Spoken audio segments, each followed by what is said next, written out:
Volkswagen isn't really changing the ID.7 for 2026, but they've added one thing that changes the entire car. And it's not just about making it faster. So last year, Volkswagen released the ID.7. It's their big new electric sedan.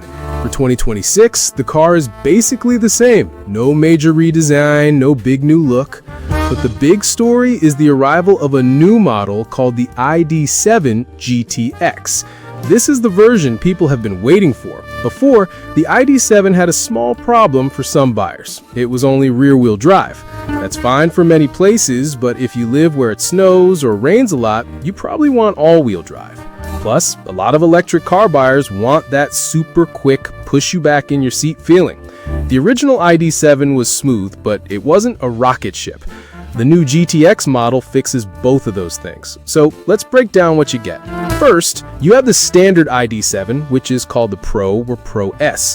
This one has a single electric motor on the rear axle, making it rear-wheel drive. It produces 282 horsepower, which is plenty of power for daily driving. It has a pretty big battery, and you can expect a range of around 300 miles. Charging is quick too. You can go from 10% to 80% in about 28 minutes at a fast charger.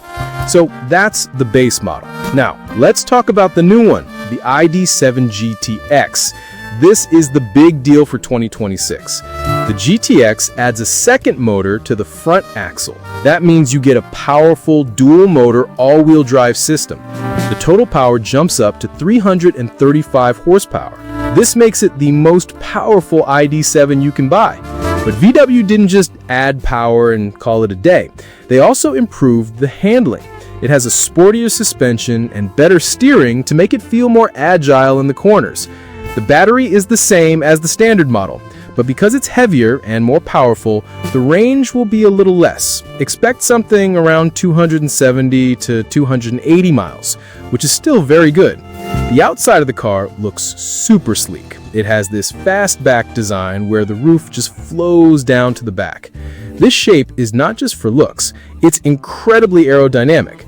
This helps the car cut through the air with very little effort, which is key to getting more range from the battery. It's actually one of the most aerodynamic sedans in the world. The GTX model will also have its own look, with unique bumpers and bigger wheels. One of the coolest features is the optional panoramic sunroof. You can switch it from totally clear to opaque just by swiping your finger or using a voice command. Now, the inside is where VW has made a huge leap forward. The dashboard is dominated by a giant 15-inch touchscreen.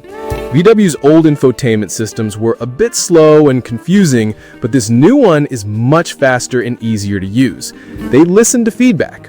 The climate controls are now always visible at the bottom of the screen, so you don't have to dig through menus to change the temperature.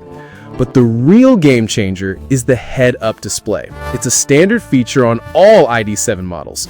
This system projects information like your speed and navigation arrows right onto the road in front of you. It looks like the arrows are floating on the street, telling you exactly where to turn. Because of this, the small screen behind the steering wheel is just for basic info. The head-up display is what you'll be looking at. VW also added some clever features like smart air vents. You can just say, "Hello ID, my hands are cold," and the vents will automatically direct warm air to your hands. The cabin itself is huge with tons of space, especially for people in the back. You can get optional massage seats and a really nice Harman Kardon sound system. So the 2026 ID.7 isn't a brand new car, but the GTX model makes the lineup feel complete. Now you have a real choice. You can get the super efficient rear-wheel drive model with amazing range, or you can get the new powerful all-wheel drive GTX for better performance and driving in all weather conditions. It seems like VW is really trying to offer something for everyone with the ID.7.